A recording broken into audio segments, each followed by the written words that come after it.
first stakeholders engagement. And today we are joined by a very vibrant panel of experts who are going to help us maneuver the intricate details of sandalwood and what is required for us to understand the legal use of sandalwood. Ladies and gentlemen who are joining us live from Facebook and all the other platforms that we are streaming on, last time we had a discussion centered around trafficking of sandalwood in Eastern Africa. We had stakeholders from South Sudan, we had stakeholders from all other important countries and entities that are dealing and researching on the issue of sandalwood. And we had an important discussion on the policy implications and gaps and challenges that these countries face within the region as we all try to make sure the species is protected. But today we take the discussion a notch higher, and I'd like us to start very quickly so that we have enough time to process all the beautiful things that our panelists will be telling us today. My name is, of course, Robin Omeka.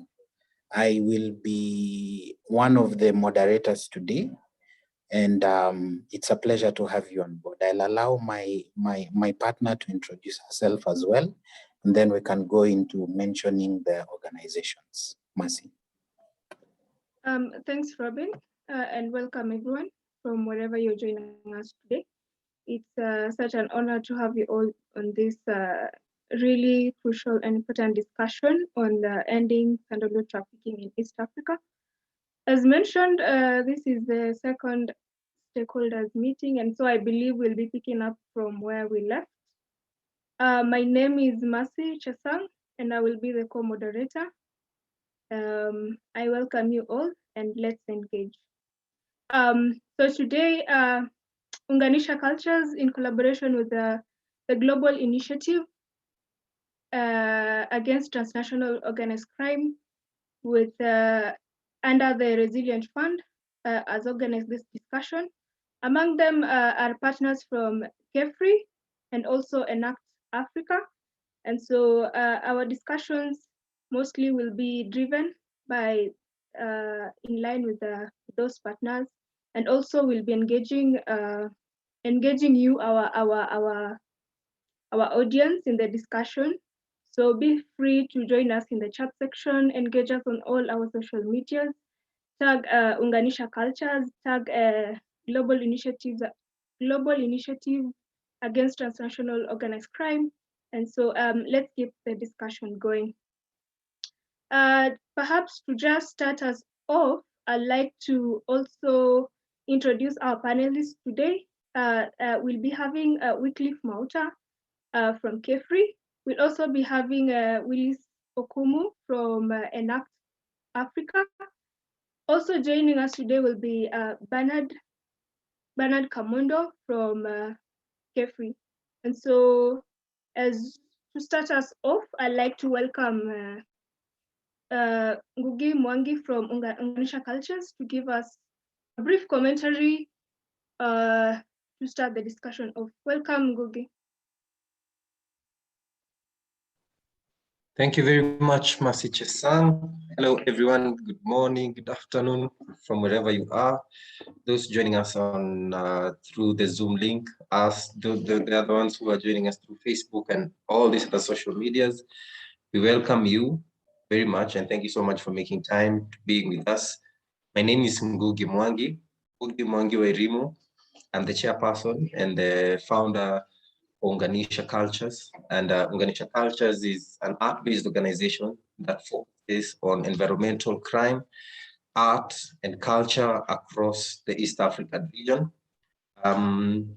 We have been doing a project called End Sandalwood Trafficking in East Africa, and the project is in partnership with the Global Initiative Against Transnational Organized Crime, and it had two phases, where the first phase was just the advocacy bit, just getting different stakeholders from the government to NGOs to community-based leaders and representatives, just to bring them together so that we can have a common direction and a common goal that we can all share in making this dream come.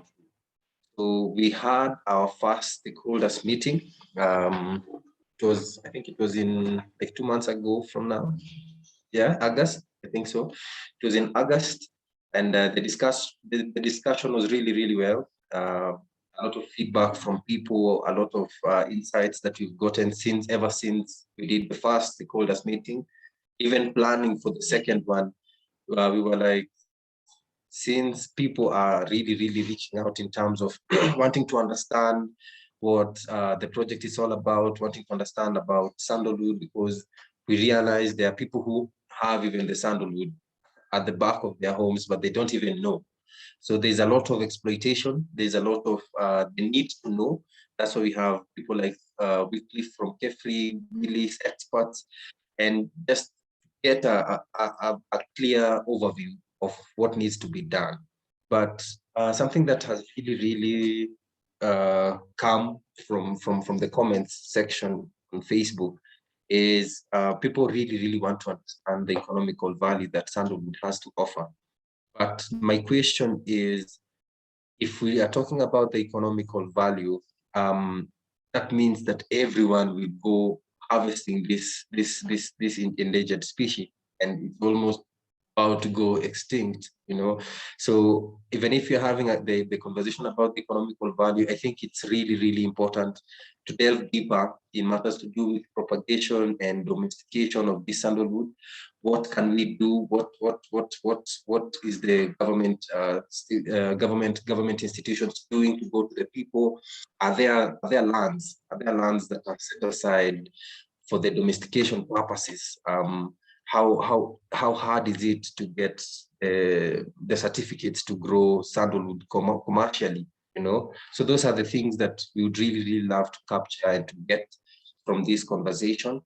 And we realized also sometimes not all of us can be in a position to attend all these stakeholders meetings and all these forums talking about engaging in matters to do with sandalwood.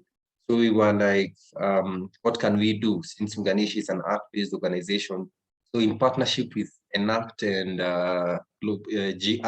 GTalk, we are planning to work on a documentary just to get to talk more, to delve deeper, get to document the different routes that are being used for the trafficking, and we get to talk about the products that are being manufactured either from the ones that are coming from export, the ones that we're importing as Kenyan. What can we do about it? And we have the documentation process will be starting next month. We'll just be going through different places. We'll be working with Phyllis, especially in terms of him giving us an overview of how the trafficking in Kenya specifically, since ENACT were doing something in just covering a policy brief that covers the whole of Kenya. So for me, my thoughts, my points for the day are, how can we get to engage both government institutions, community members, and the artists, because we are all in one bracket, only that we are working in different ways. So us, it's a matter of just bringing people together. How can we make this conversation very lively and very progressive? Thank you so much for joining us, everyone. Karibuni sana, our moderators, our panelists. Let's keep the conversation going. The hashtag that we'll be using is more green, less green. You can keep the conversation. You can tag us at Unganisha Cultures everywhere. Let's keep the conversation going. Thank you so much. Back to you, Mecca. Thank you so much. Okay. Thanks, Cook. Sorry, Robin, for that. What we must appreciate coming from Cook is the fact that here today we are joined by people from different areas of specialization. And so today I believe this discussion is going to be so informative. And so as mentioned, please let's keep the discussion going, please raise your questions in the chat section and ensure to tag us so that we can also keep the discussion going. Welcome, Robin. Yes, thank you so much, Mercy. Thank you so much, Ngugi Mwangi, for those short commentaries that you've made.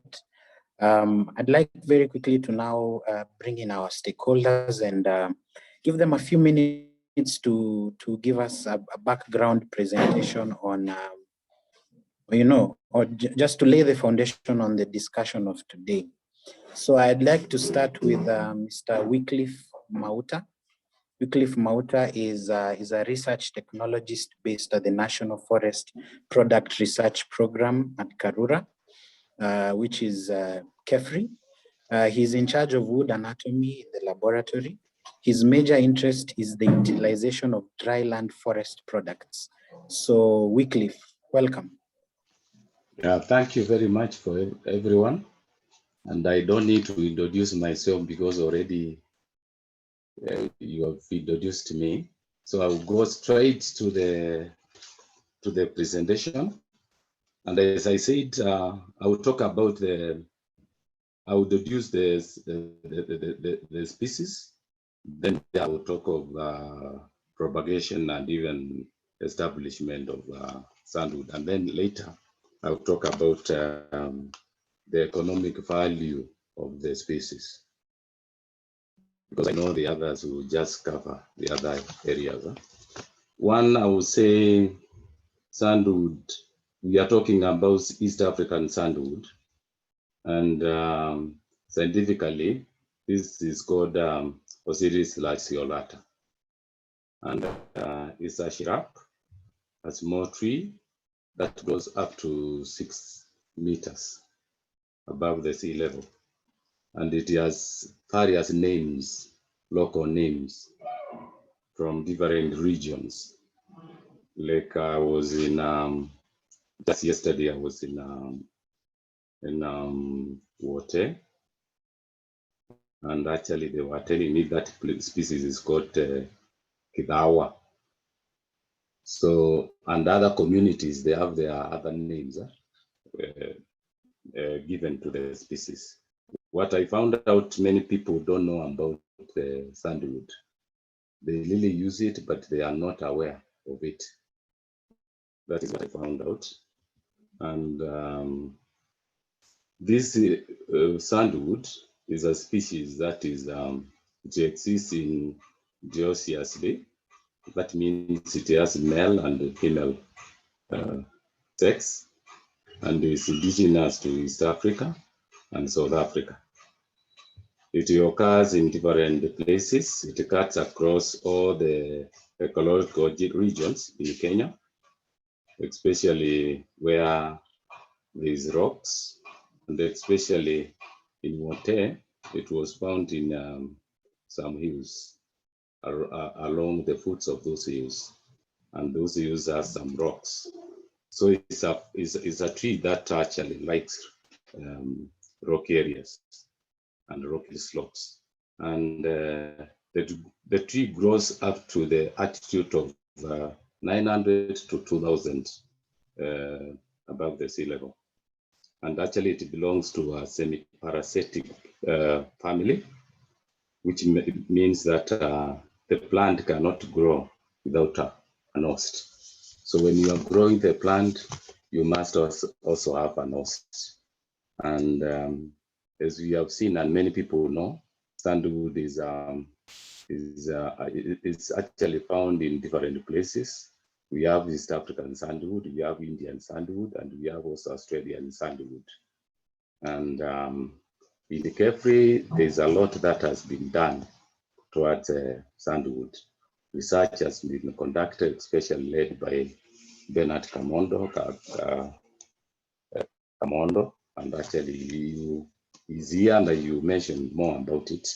And actually we are trying to see how we can assist people to come up with the easy method of establishing of sandalwood, especially in nursery level, because we have seen that sandalwood is not easy. It doesn't just germinate that easily. is a plant that the seeds aborts naturally. They grow as abortive nature. And sometimes you may find that once you have the seeds and you plant it, it may not germinate. But it has done a lot towards that, and it has come successfully. We know that sandalwood you can try it in different 3 methods. There's a method of seed, where, as we have said, is aborts very easily because of the attack by some insects and sometimes abortive nature.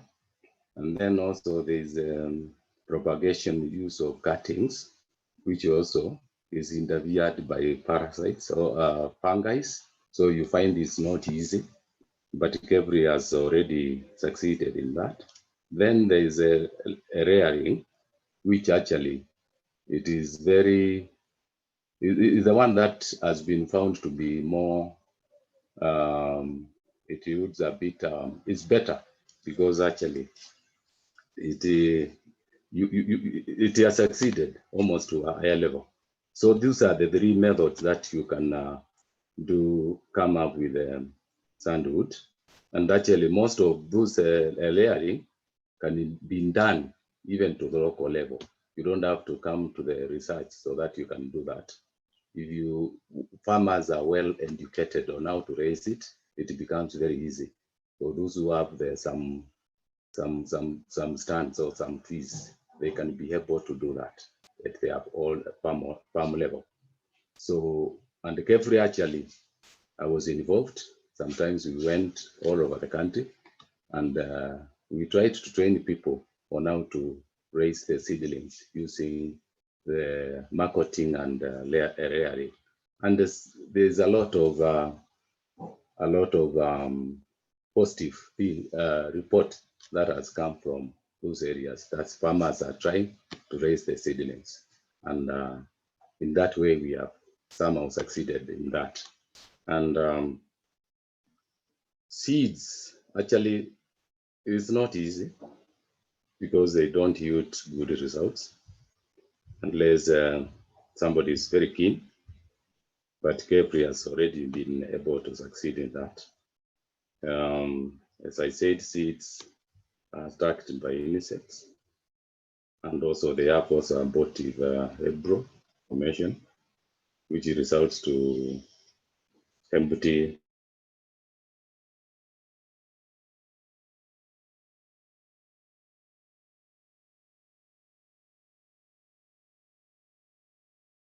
it becomes easy, not easy. Even if you use the hormones, sometimes you find that very few cuttings bear roots. So that one is also a problem. Then, as I said, propagation using rearing also is the one that has given good results. So rearing is one that is recommended for sandalwood. And sometimes, as I said, farmers who are trained very well can be able to come out with the seedlings on their own farms. When it comes to nursery, the sandalwood is also not easy to do it because, as we say, sandalwood's plant as we can't do without a host. It's and it has several parasites, that is parasites on, and there are several, including even glass family and other species. If the farmers are well educated to know which are best host for sandalwood at the nursery level, it can yield some results, of which now they need also to be educated on that so that they can be able to raise their own nurseries. Because as we have said, sandalwood is not easy to raise because it has to be associated with the host, of which the host have been identified by carefully, and the farmers can be able to be brought to knowledge about it so that they can be able to acquire those hosts. And when they are raising their nursery, they associate the plant with those hosts so that there is success or success within the nursery level in the communities. As I said, Sandalwood showed different growth patterns of species. So those species are very important, are key to establishment of nursery of Sandalwood seedlings. So the first people have to identify the hosts, of which Carefree has the list of hosts that have been successfully been tried, and the seedlings have been successfully in the nursery.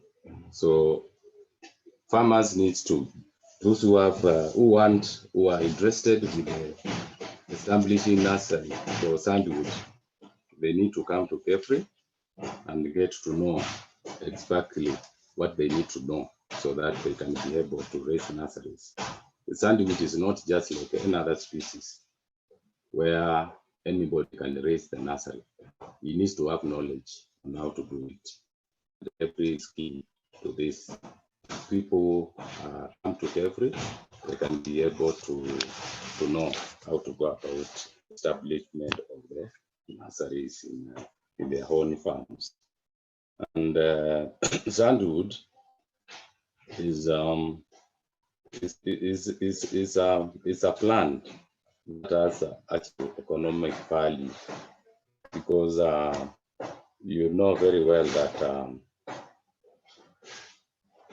and actually that is why we are talking of trafficking and smuggling of Sandalwood. This is because of the value that is in its products. And we are seeing one of the products is oil. The oil yields various products that are very expensive in the market. And that's why people are looking for that oil. If you go outside the country, Kenya, you find these various markets that have been established. And that's why people are smuggling Sandalwood. Sandalwood also, traditionally, it has been used in various ways to treat some ailments naturally. It has a very good dye also, and many other products like national forest products. We use Sandalwood oil to make shampoos, to make soaps, to make hair conditioners. We use that fragrance because it's nice. If you get product from Sandalwood, it's so sweet, and plant, and you try to educate people on how they can be able to benefit it, then the issue of smuggling can be stopped indefinitely, because once people know the importance of the plant, they themselves can also become people who also protect it, because you cannot allow somebody to take something that is valuable from your farm. No, it can benefit you. You protect it. But if we don't educate them, then smuggling will continue. But if people know this is important and we can use it, we can get money from it, it's a business, then definitely smuggling is possible. It can reduce, even it will not stop. 5 million. And you remember this is 2005, so you can imagine 14.5 million maybe 15 years ago, what it means right now. And the report goes on to indicate that out of the 14.5 million, only 0.9 million remained at community level. So at that time already, traffickers were making serious money and exploiting, local communities that basically have this sandalwood in their neighborhoods. And of course, one of the serious policy interventions that came through in 2007 was the presidential ban by President Kibaki. And then subsequent laws that have come in from the Kenya Wildlife, and which is much stronger than the one that is there with the Kenya Forest Services. because of penalties, because it lists sandalwood as an endangered species, and many, many more. But for me, what is interesting is part of the justification why sandalwood should be protected. And one of the things that our research has established is that sandalwood is harvesting has a very big impact on the environment, because once sandalwood is harvested, then other natural causes emerge, like soil erosion, like water runoff, and things like that. And that affects the ecosystem balance of an area. Secondly, sandalwood, in my interviews, I was told that the sandalwood tree is basically a host of some of these reptiles that we have, like snakes and others. So once sandalwood is uprooted, because normally what they do is uprooting, so because the roots have substantial oils than other parts of the tree, then again, we end up losing some level of biodiversity because the tree is a host to some of these animals. But also important is that, as Mr. Mota basically just outlined, is that sandalwood has a lot of local uses at community level. It is used as medicine. Its leaves are used as to make herbal tea. And there's the red dye that you mentioned. And it's also used to make baskets and all that at the community level. So the traditional knowledge, the indigenous knowledge that local communities have had, through, having some, is basically disappearing because of the trafficking of sandalwood. If you talk to elderly people in most of these places, like in Samburu, sandalwood is called Losesiai. The younger generation do not seem to have a grasp of what sandalwood means for the community. And the loss of that level of indigenous knowledge, the loss of the knowledge that sandalwood is actually a medicinal plant that could be critical for treatment of ailments, especially in children, is disappearing with the extraction, with the uprooting, with the trafficking. Okay. The other point is that sandalwood is also very, very important for hosting pollinators like bees. And we know that bees are critical for all the lives of plants. And if we are going to cut or uproot sandalwood out of the soil, then we are basically chasing the bees away. And that means a tragedy for plant life. Okay. So the uses of sandalwood at the traditional level, at the community level, need to be looked at as a critical component when we are trying to educate communities, because the reason why it has been cited by government policies and also by CITES is because of the environmental harm. If you leave alone the international illicit markets that exist, the environmental harm that uprooting sandalwood has on local communities, on local ecosystems, is very, very critical. And at times when we talk about issues of trafficking, then we just imagine that this is a very commercial plant that has not had local uses. But the reality is, it is very, very critical to most pastoralist life. And as Mr. Mota already mentioned, it has a lot of local, if you want to know that something is important to people, then it will always have a local name, a local name that people give it. So how do we then address the issue of sandalwood trafficking, especially at the community level? It is critical that at the community level, there's a level of awareness on sustainability. And I think we have discussed this in different forums, so that communities that are approached, that continue to be approached by traffickers, are first aware that sandalwood is actually their heritage. And it should be something that is bequeathed to future generations. And this is where the community forest associations come in. Secondly, community-based organizations, especially those involved in conservation, would also partner with the CFAs to conduct community awareness on the value of sandalwood, because at the local level, sandalwood is still being sold at 100 shillings or 150 shillings per kilogram. What Mr. Mauta probably didn't mention directly is what sandalwood, what one kilogram is equivalent of in terms of the milliliters in the international market. And the discussions I've seen in terms of the cost of sandalwood per liter international market sometimes goes up to Kenya shillings 300,000. And if what we see is that communities are being exploited, they're basically throwing away their resource very cheaply, and these traffickers then make money in the international market. Thirdly, collaborative community-based programs between CFAs and county governments, especially in northern Kenya, could be initiated to increase local oversight on illegal harvesting. What I noted in Samburu, especially in Samburu County, is that the county government did not seem to be very much involved in the sandalwood value chain at all.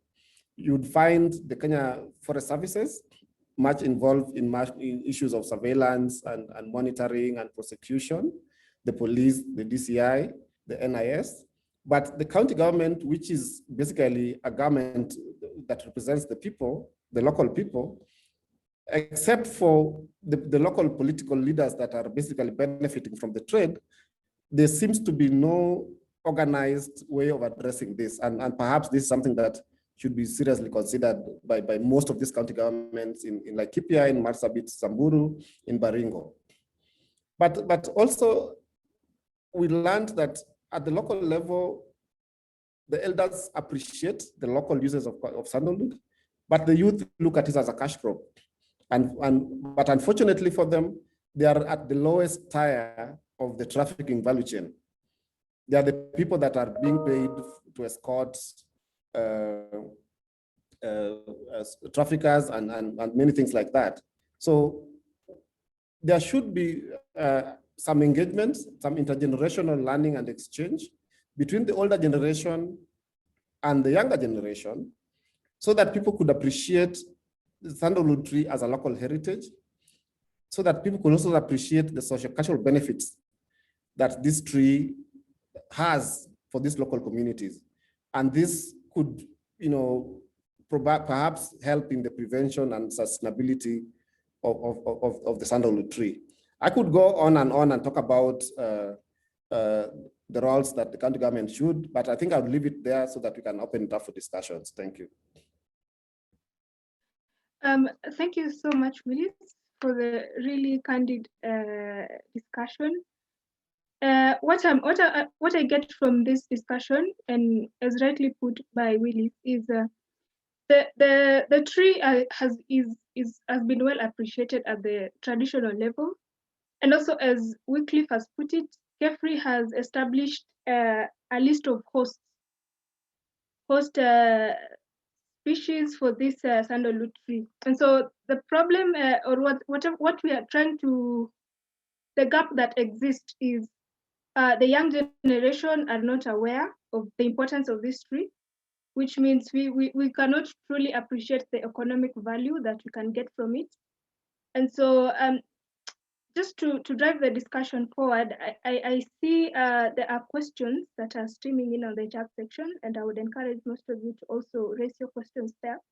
The first question that has really struck me is Oscar is asking, why does this, essentially, why does this smuggling happen?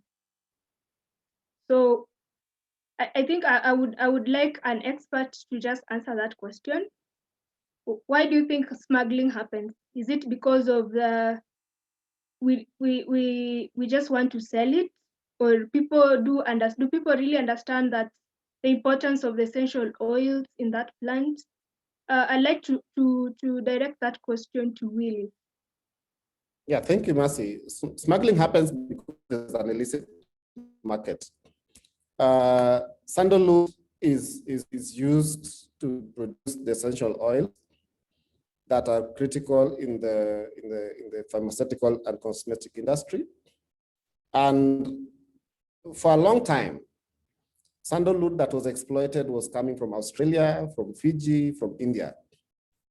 And then because of market forces, because of demand, this got depleted. And the alternative that is available is the East African sandalwood that Mr. Mota already talked about. It is not the exact same thing, but it's a good substitute. And because the demand for essential oils is there in the world market, it is driving in Kenya and in East Africa. In this country, as I said initially, the government and government agencies noted that people from outside some of these communities were coming into the villages. They started with the parks, the Tsavo National Park, and most of the people who were doing that at that time, maybe some 15, 20 years ago, were actually highly political connected people who could access Tsavo and harvest sandalwood. So those could not be ordinary people. But later on, as sandalwood got depleted in those protected areas, then they moved upwards, up country into Baringo. So Baringo right now is the sandalwood there is minimal because it's probably been exploited to a good percentage. Right now, most of the sandalwood that comes through is coming from Samburu County, in Samburu East. Okay, so it is driven by demand. It's driven by the international market. If you go to the port of Mombasa, I went there in May, I found 11 containers at Kilindini police station. And if you get the maths in terms of the tonnage of sandalwood at Kilindini police station, I think there are about 267 tons. Okay, so that also tells you that the global market of sandalwood is huge. It's a big market, because if in 2005 already we were within a period of about 6 months, we are doing 180,000 kilograms that was arrested by KWS. Right now at the port, we have 267 tons. That is 267,000, I think, kilograms. Okay, so it is basically driven by the demand in the international market. Thank you. With your permission, Mercy, I'm the one who asked the question. Maybe if I could articulate myself better. Go ahead. You have said, okay, I'll be very brief. Thank you so much. You have said that smuggling happens because there is a demand. Then, you know, what is the alternative? Because I don't think someone would throw away, you know, something so precious if there's an alternative, maybe a local place where they can sell. Are you offering that?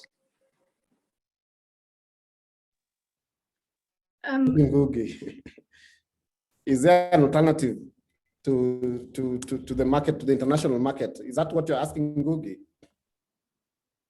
What I'm asking, my name is Oscar. Is there a sort of a cooperative or an organized place where people then can take their sandalwood so that they can get better prices? Thank you. So first of all, Oscar, trading sandalwood in this country is illegal as at now. So trade in sandalwood is illegal as per the what do you call it, Wildlife Conservation Management Act of 2013. So it is illegal to trade in sandalwood in Kenya, and that's why I mentioned so many containers at Kilindini port that were confiscated because it is illegal. But discussions on trade and how communities can benefit from sandalwood are valid discussions. And when the policy changes, because eventually perhaps it would, most of the sandalwood that is harvested from northern Kenya currently is actually found in what we call community forests. Okay, so that's in the neighborhoods, in the villages. And if you talk to community members, they talk about sandalwood as their cash crop.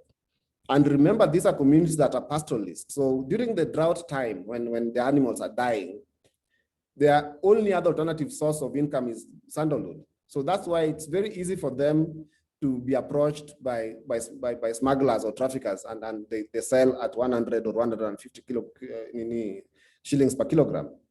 So if there's a policy change, then it will be critical that community members are then organized into those circles that you're mentioning, so that they can get value, so that they're not exploited from this resource that is actually theirs. But as at now, it is actually illegal. So in between 2019 and 2020, if you look at the court records in Maralal, you find about 13 cases of people arrested with sandalwood. The least kilogram that I've seen is 70 kilograms. Somebody was arrested on a, having still a sandalwood on a border. The highest I saw is 18 tons. So it's illegal. Mercy, I think I'd like to add, I see Bernard Kamondo has raised his hand. Bernard, what are your reflections on the question?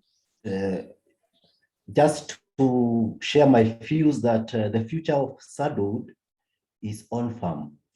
The future is growing sandalwood, which is, when you grow sandalwood, it is not subject to CITES. It's with proper administrative procedures, one would be allowed to exploit or sell sustainably grown sandalwood. So that is the future, because the amount in the wild would be eliminated of a very short period. So there of course there would be gains, but those gains would be quite unsustainable, and it will be at the expense of the species. Thank you.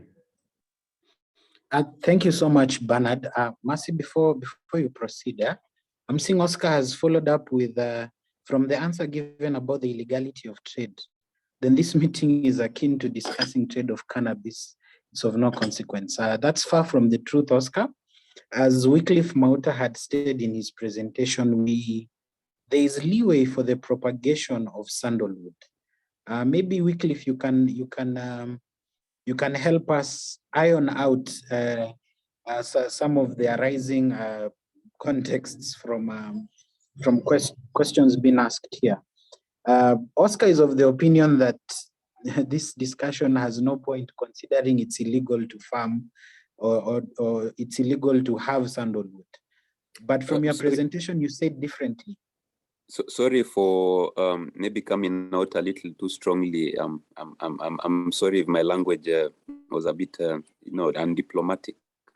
But I'm thinking if as a farmer, I cannot make money from sandalwood because it has been made illegal. Then why are we discussing it? And I'd also maybe understand why the people smuggling it are doing it, because they have to feed themselves. Times are hard. Maybe this meeting should be more about seeking to change the status quo and policy, so that we can all benefit. Otherwise, then why am I here? Very well, Oscar. Thank you so much for that. Just to mention, I think Kamondo has put it very clearly. There is that legal aspect of sandalwood for now, but we carefully try to encourage people to do propagation of sandalwood, and is training people now to do it at a community level. So we are saying, once all the people are aware and they start growing their own trees in our own farms, I think I don't see any problem of utilizing the sandalwood. I think the policy will change automatically, because I can't have my farm full of trees that I cannot utilize. At the same time, we shy out, as he said, we shy out because, as we are saying, we have a survey that we have done concerning sandalwood. All over, we know where sandalwood grows and at what quantity. So we can shy if we don't implement, we supplement what we have. We allow people now to harvest what we have. By the end of the day, we may actually get rid of all what we have. But now, once we supplement what we have, I don't see any problem of going to it to do harvesting. It will be allowed. So I don't see in the future going forward. I think the government automatically will allow the trade of sandalwood. Okay, thank you so much, Wycliffe and Oscar. Before Mercy continues with the rest of the commentary on the comment section, I'd like to maybe help Oscar and others like him, and also I think a part of me also is seeking clarification. So sandalwood is illegal in the country. We are having a conversation on the propagation and the economic value of sandalwood. Now, we talked about nurseries from your presentation, Mr. Wycliffe, and I'd like to understand today, let's say I have a 3-acre plot of land that I want to start my journey on sandalwood propagation today. Considering all the legalities of the question on sandalwood, what do I do? Do I pick my phone and call KEFRI and tell them, I have a plot of land, I'm interested in farming sandalwood, how can you help me? Exactly what do I do? I think that will touch the heart of what Oscar is actually asking. I don't know if Wycliffe, you can help us talk us through that process. Yeah, the only thing, if you have a land, like myself, even I have a land and I've started planting sandalwood. If you have a land that you don't know how to go about it, KEFRI will come in. If you come to KEFRI, in fact, we have invited people, not even sandalwood, and other species that you are interested in, and you don't have technical knowledge on how to do it. KEFRI will come in. In fact, even the product that we make, we have trained people on how to do products development from our trees that are existing. The research that we have done and we have seen, these trees can produce these products. Once we develop the technology, we pass it to public so that they can also enjoy. The same with the sandalwood. If you have a land that you want to put sandalwood, you don't have knowledge, you don't know where to get the seedlings, then come to KEFRI. They will guide you on how to do it. And I think that is very clear about it. Now that's why KEFRI is in existence, there to help communities so that they can do well in tree planting and utilization of the existing the tree products. Thanks, Wycliffe. I think that answers Mr. Oscar's question as to where or how and what laws will prevent you or allow you to grow and sell the tree products. Just perhaps to get, I see Logan, I'm sorry not to really pronounce your name well. Loganathan has raised his hand. Kindly raise your question. Hello, good morning, everyone. Hello, we can't quite hear you well. Can you hear me? Hello, yes, go ahead. yeah, I'm Loganathan, Director of Sandalwood Plantations Limited. Hello. Go ahead. We can hear you. Yeah. Now, when you're talking about the trafficking of the East African sandalwood, I want to answer to Mr. Oscar that when we came to know that the legality of the sandalwood, once you are growing on your own, and then if you are registered with the Kenya Forest Service as a private forestry, then you wait for the whole growing period, then you can harvest it legally. That's what I came to know through KEFRI. As we are dealing with Indian sandalwood, and we are making the trial with the KEFRI right now to see how legally we can commercialize the Indian sandalwood and as well as the East African sandalwood. And Mr. Bernard Commando, he knows about our trial which is going on Indian Sandalwood also.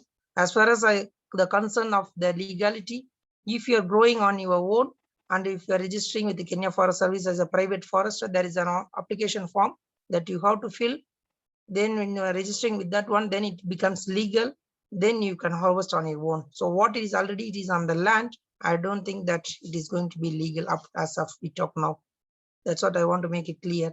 Mr. Commando, so can you explain about that our trial which is going on about the Indian sandalwood, how you are going to commercialize and everything?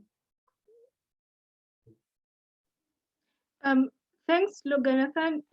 Perhaps to just explain that point, I'd like to welcome. Is Bernard in? Yes, I am. Yeah, kindly respond to his. Yes. Yeah, I think it's very important to clarify about growing sandalwood and see it as a big opportunity. That yes, there is the black market that is existing with naturally growing sandalwood, but then we can grow sandalwood and tap to that market and make money. And one of the options is to grow our East African sandalwood that would protect our naturally growing sandalwood. The next alternative, where Logan has talked about, is now growing the Indian sandalwood. And remember that our East African sandalwood is being poached because as a substitute of the Indian sandalwood. So the other option of protecting our sandalwood is growing actually the Indian sandalwood and flooding the market with that because it's actually preferred by the market. If then we can do that, we will not only make money for people, but also protect our heritage, because sandalwood is part of our heritage, and that is why Uganisha identifies with sandalwood, because it's part of our biological heritage. Heritage is so wide, it's about cultures, it's about even our biological heritage. So Kefri is partnering with Logan. Logan, I think, can speak more about his company, and we are trying to introduce the Indian sandalwood. Of course, when you introduce a new species, you must be careful that you take all the precautions. So we have taken all the precautions that are necessary and required by the law, and the idea is to carry to plant the seed, to plant the tree to its location, and both as a commercial and stroke experimental issue.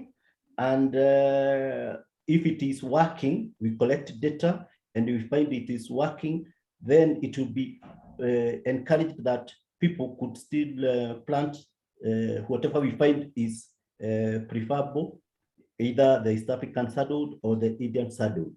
So that is the idea, that the philosophy of introducing the Indian sandalwood into the country. Thank you.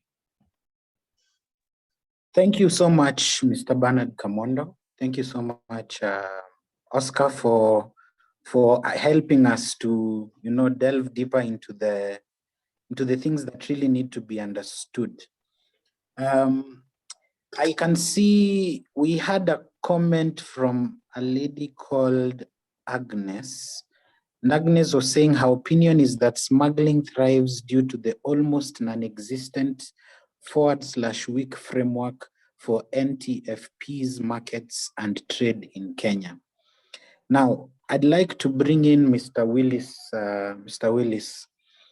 to help us break down what Agnes is alluding to, and also to paint a picture on the possibility of having the access to locally produced. So, for example, Oscar has Oscar has grown sandalwood. He has obtained a license and a certificate to grow sandalwood on his plot of land.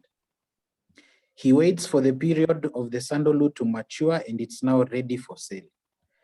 I'd like Mr. Willis to help us understand what markets are available for him to get his sandalwood into legally. Yeah, what markets are available to him legally, and also to help us query through Agnes's opinion on smuggling. Mr. Willis, if you can hear me. Robin, thanks. Perhaps I can just address issues on touching on smuggling, because those are legal issues. The other part, I would probably give it to the colleagues at Free, and I also saw, I think, one guy, I think, from Kenya Forest Services. They would be more competent to talk about that. From a legal standpoint, trade in sandalwood from the wild, as it's been corrected by Mr. Welimo, is something that was basically, banned officially by President Kibaki. But of course, as the literature has shown, we were already arresting and prosecuting sandalwood traffickers as early as 2004, 2005. And there are already reports of exploitation of sandalwood in Kenya from 2002. So that is the background. But then in 2013, the Kenya Wildlife Services passed the Act of 2013 that is very critical, if you look at section 92, 99, and 105, that try to address issues of trade on what they have described there as endangered or threatened species. And section 105(2) talks about even the cost of disposal of confiscated sandalwood being borne by the trafficker. So this was in realization of the fact that in many places in northern Kenya, the so-called traffickers of sandalwood would basically just, they looked at themselves as being very legitimate, and they would walk into a police station and bribe everybody, and knowing that you needed to pay your way away out of town after carrying several tons of sandalwood. And if you look at the Kenya Forest Act of 2016, section 67 talks about penalties that are in regards to extraction, removal, and and exports of endangered species, and it has even a penalty there. Section 71 gives the powers to the cabinet secretary to regulate and protect endangered and threatened species. But also later in 2017, when Judy Wahungu was the minister for, I think, for environment, she published what they call legal notice number 242 of 2017 on protection and protection of endangered and threatened species, ecosystems, and species. So those are basically the legal and policy frameworks that are used to protect not only sandalwood but other endangered and threatened species in the country. I would not talk about where the legal markets in this country or elsewhere would be, because I think that because Carefree is doing propagation, so they have the mandate, and probably they are even educating farmers on this, and therefore they would be more competent to talk about that. Thanks, Willis. Perhaps to just probe Mr. Wycliffe Mauta, there was a question on what space or how big should my space be to grow sandalwood in my own nursery. Perhaps you could just give us a brief overview on that.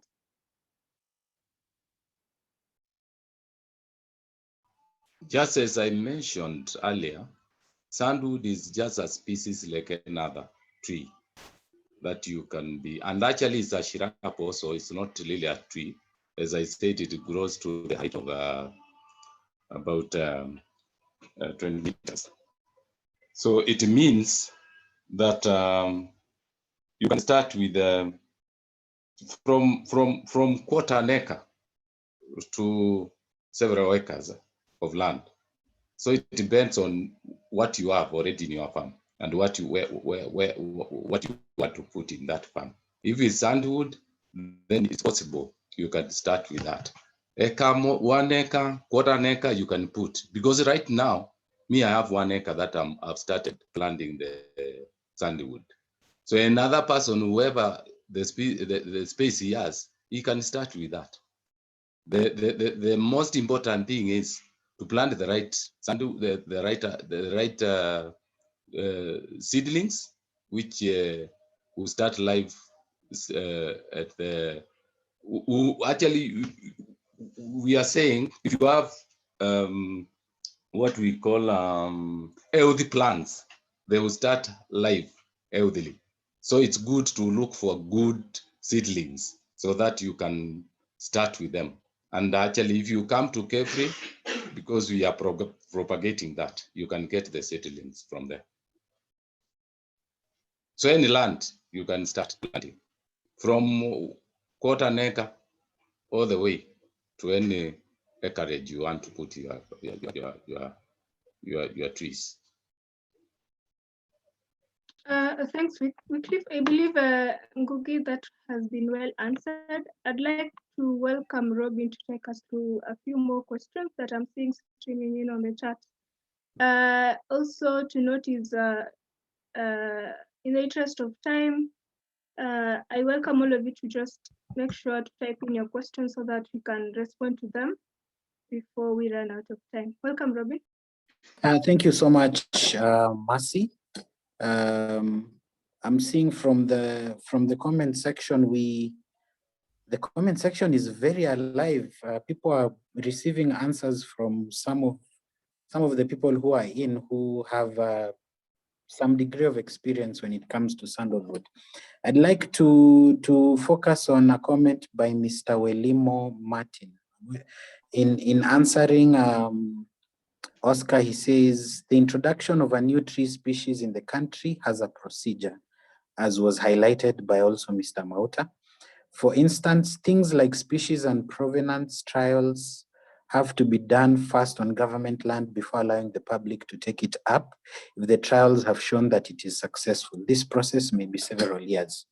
I recall in our first stakeholders meeting, and Mr. Wycliffe Mauta, please correct me if I'm wrong. We had mentioned that, one, I remember the sandalwood we have existing in Kenya and in most of East Africa today, I believe is referred to as a false sandalwood. Is that correct, Mr. Wycliffe? False? We are talking of false sandalwood. No, we are talking of East Africa sandalwood, and I think that is the sandalwood that already in Kenya, East African sandalwood.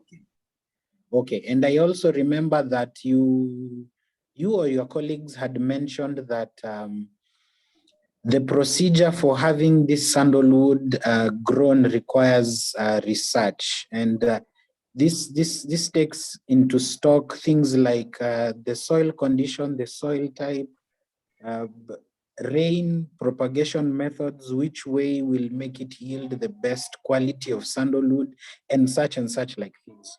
Are these things that inform which type of sandalwood you focus on? Because I've seen a question on why the focus on why not shift to Australian sandalwood, and I believe that's part of the considerations, Mr. Wycliffe. Yeah, I think Kamondo also can come in there. Yes, because he can talk about Indian sandalwood.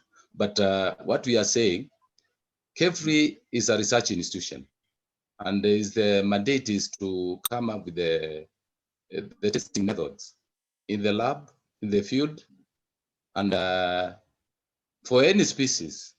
And then they recommend, or they put up recommendation for the farmers so that they can do things in the right manner. Scientifically, that has been already tested. And that's why we are saying, if you are you have a piece of land that you want to plant sandalwood, start at KEFRI level. You get that advice from the scientist, and then now you can proceed. You get the right seedling, you get the right advice on how to proceed, that will be better. And that's why KEFRI is there. We have started doing that research, and actually we have succeeded, and that's why we are ready to receive any request from the public. Those people want now to go to proceed with the planting of the sandalwood. And that's why we are there. Thank you, Wycliffe. Mr. Welimo Martin, you had raised your hand at some point, and I'd like you to, was it a question or a comment? Please, Mr. Welimo, proceed. You're muted. Thank you for allowing me to air my views.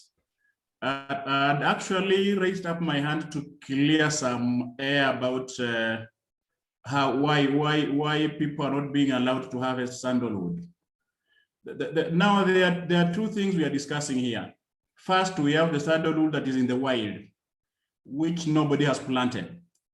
And there is the sandalwood that people are trying to plant on their farms. So these two are different. What is in the wild is illegal to be harvested. But as long as you can prove that you have propagated this and managed it on your farm, then you can seek for permission to harvest and export. Just like any other species, we all know about, people have been talking about aloe. People call it aloe vera, but we have the indigenous aloe, which is also illegal to harvest. So if you can prove to Kenya Wildlife Service that you've planted this on your farm and they have visited the farm, they have seen it, it's there, then they have no business making it illegal. They will allow you to harvest as long as you have planted on your farm, and it's all the species that are under the CITES rule. You know, anything that's endangered is controlled by the CITES. So for us to be able to move forward, we should encourage our communities to do farming in sandalwood instead of depending on the wild. Thank you. Yes, thank you so much, Mr. Welimo Martin. So a quick recap of what we have discussed. One, it is clear that sandalwood in the wild is illegal for harvesting. The sandalwood that can be harvested is the one that somebody has planted on their own farm with the requisite permissions granted by the authorizing bodies, in which this case I understand there's a legal procedure through which such documentation can be obtained, and which Mr. Wycliffe Mauta and Bernard Kamondo have told us all this information is available at KEFRI. And the guidance as to how this is done can be obtained from KEFRI. Yes, so I believe as far as that conversation is concerned, we are clear. We've also been clear on questions surrounding what size of land you need to use or you can use to start the propagation journey of sandalwood as allowed by law. Within the different deliberations that are within CITES agreements, different government conventions that protect the species. That has also been clear. We're also clear on the fact that once you obtain a license to grow sandalwood, you can only start harvesting the sandalwood that you have grown on your land after the period through which it is known it's supposed to grow and mature has expired. Now, I want to believe the management organizations and bodies that govern the growth of this plant on farms understand how they can measure such requirements and ascertain whether a certain sandalwood batch has been grown or not grown on a certain piece of land or not. I believe that's clear. I'd like to now bring the discussion a bit more towards economic value. So how much will it cost me to grow sandalwood on, say, a half an acre of land? I don't think that has been touched on. If I want to, I am ready, I want to start growing the sandalwood. What is the cost implication on my end? I don't know if this is information that with Mr. Wycliffe Mauta or Bernard Kamondo, you can allow us to obtain from you. Yeah, I think Mr. Kamondo can comment on that. Huh? Yes, Mr. Kamondo. What is the cost implication of growing sandalwood? I have obtained a license, you have cleared me, but now I need to invest. What does my investment look like, Mr. Bernard? Let me pass it to Logan, please, because he's actually incurring costs. Ah, yes, Logan. Hi. Hello. Yes, yes, Just Logan. before that, I want to get a clear clarification from Bernard Commando that once the farmer is started to grow the sandalwood in his farm, there is a private forestry registration in KFS has to be done, so that when we, after growing all over the 13 years or 15 years, once he went to KFS, he has to get the cutting permission to harvest the trees. So without that registration, how the KFS will backlog the data? So it is must that the farmer should register the plantation with KFS. So in that one, I want a clarification from you. It has to be done at which time? After planting or before planting, the local farmers has to done that registration in KFS. I want that clarification. Then now when compared to the Indian species, as now we are in a trial with the Kefri in our farm. So once we succeeded, then the Kefri has the power to inform the farmers in which county they can grow the Indian sandalwood. So as of now, we are going a trial with the East African sandalwood and Indian sandalwood. So after some 1 or 2 years, then only we can come to know in which county we can do. Actually, we are doing a trial with the 6 farmers all over Kenya to know the growth pattern and everything. So Kefri is the concerned person authority to tell farmers to grow either Indian or East African one, but based on the trial only. Right now, we are starting this year by December. Actually, the process is going on. Okay. Thank you so much, Loganathan. Mr. Wycliffe Mauta, what I understand from Loganathan is that a lot of this information, particularly when it comes to the costing of the growth and what it will take, is still in the preliminary stages. And a lot of it is unfounded because it's something that you're doing in collaboration with those who are willing to take it up. Is this correct? Yeah. This research is continuous, and there are so many things that are involved before you come to conclude your research. So the research on sandalwood is a continuous thing. But as he has said, this certificate, I think you need to take it when you identify your land and you want to plant, because KFS have to follow to know how old is your tree. In order to do that, you have to have that form filled so that we can know, because you can say you have grown and you want to harvest, but your plants are only 2 years old. So it means that you go for the wild ones and say that you have the one in the farm. So it has to be followed to know that when you are allowed to harvest, we must know the plant that you have in your land, are they mature to be harvested, and how long they have stayed there, so that now we are sure what you're harvesting is from your farm. Okay, thank you. Thank you so much. Thank you so much, Mr. Wycliffe. We are in the last 9 minutes of our discussion today. And we have established a number of issues. As I had mentioned earlier on before in the breakdown that we had, sandalwood, the conversation on sandalwood is a very intricate and touchy one, as we have seen. A lot of people are asking themselves if it's a viable plant to grow on their farms and how long they have to wait.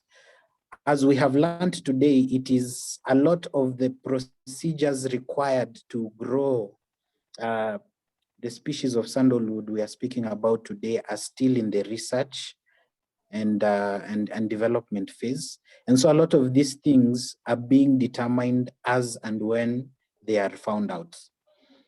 Coincidentally, the markets for sandalwood continue to thrive. And we are saying a lot of this thriving is because of the trafficking that's going on. We're also saying that there are methods that have been proved through ongoing research to be viable for the growth and propagation of sandalwood in our own farms. And this meeting was meant to help us establish the how of how to do all of this. I'd like to thank you all for giving us your comments in decorum. And I think probably we can take a round of comments or closing remarks, unless Mercy, you have anything to add? Nothing. I have really loved this discussion. One thing I have appreciated is the best way to keep this tree from going extinct is to do it more sustainably, allowing farmers to grow it sustainably. That will also drive the policies to guard its protection. So I think that is my major takeaway from this discussion. Perhaps to just welcome Wycliffe Mauta to give us his closing remarks, just very briefly. Yeah, my closing remarks are very short. The only thing I can say is that we need to do a lot in the sensitization of community so that they can understand what this species we are talking about and how important it is and how they can do in order to benefit from it. And this is the only way we can reduce smuggling and trafficking of sandalwood. If the community are aware of what really the species they are talking about and the importance of it, then this one is the only way to go in tackling the issue of smuggling and trafficking of sandalwood. Thanks, Wycliffe. Perhaps what you've rightly put is awareness creation is a key factor that needs to be considered here in order to protect this tree. So I believe as Carefree and also as partners who've joined in here today, it is our role as individuals to spread the message, but also taking in the information from key organizations like Carefree. So I want to welcome Bernard Kamondo to give his closing remarks. Thank you. Bernard? Thank you. That I would like to share that domestication is what we are at. It's getting the tree from the wild and growing it like we grow maize. It is not a very straightforward issue. It is through research that will optimize everything. And in the process, there will be challenges. There will be feeling like it is slow. It's not moving, but it is actually moving, but it will take time and it will improve with time. Thank you.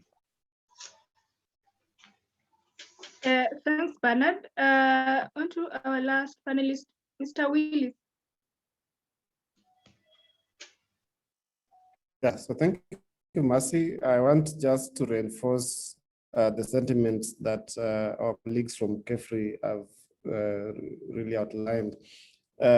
Domestication is key, but collaboration between government agencies like Carefree, international partners like ENACT, county governments across probably northern Kenya and eastern Kenya is critical.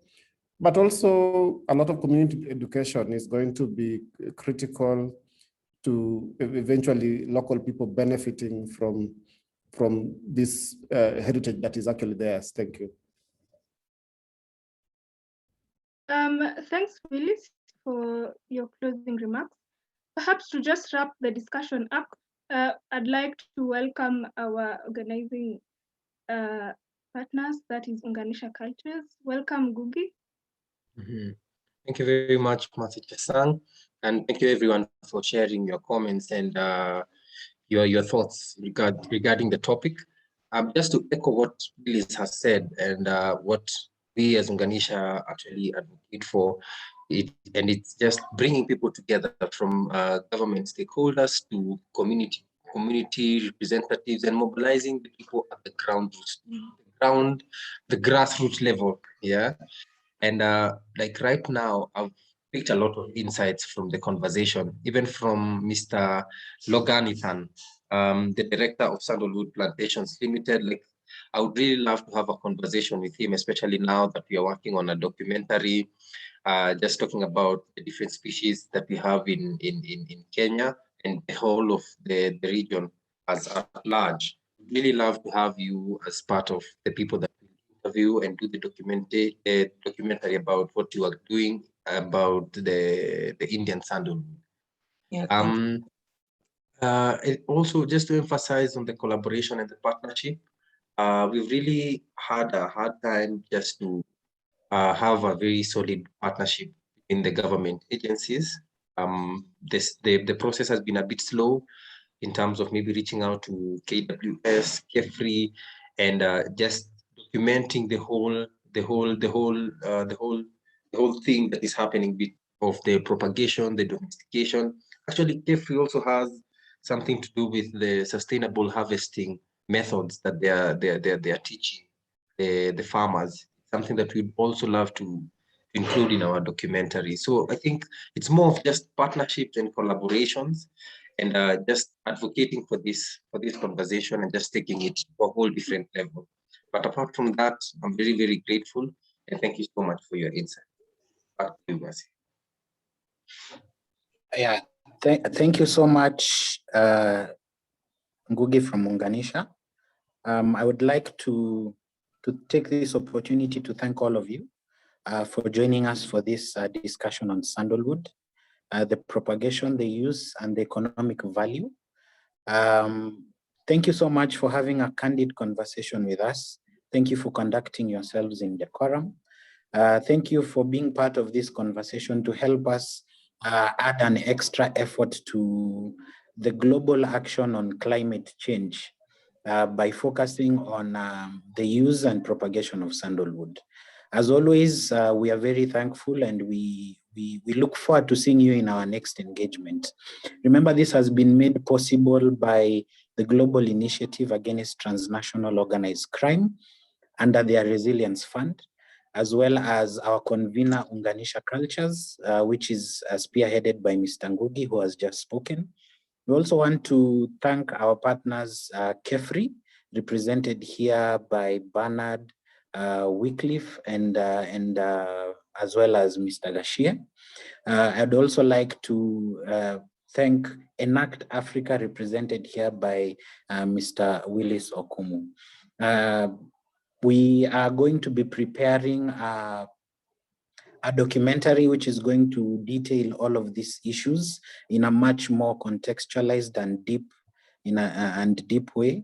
And we hope that you will be here to listen in and see what different things that we can do.